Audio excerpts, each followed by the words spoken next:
5 milioni di euro subito disponibili per venire incontro alle prime necessità delle popolazioni colpite dall'ondata di maltempo fra Versa di Romanse e Brazzano. Interventi stanziati nel corso della riunione di giunta regionale su proposta dell'assessore alla protezione civile Riccardi, riguardanti gli oneri per gli affitti delle persone che non possono ancora rientrare nelle loro case, le ristrutturazioni delle abitazioni invase dal fango e i contributi per gli autoveicoli danneggiati o distrutti. Siamo già intervenuti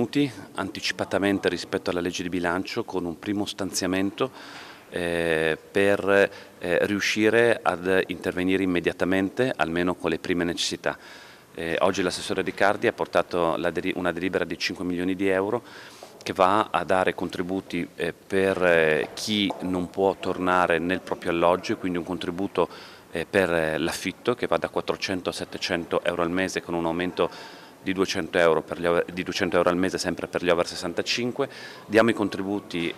fino a 10.000 euro per l'autoveicolo, sia per l'acquisto sia di un nuovo autoveicolo sia per i danni e quindi la messa a posto di quello danneggiato. Diamo i contributi per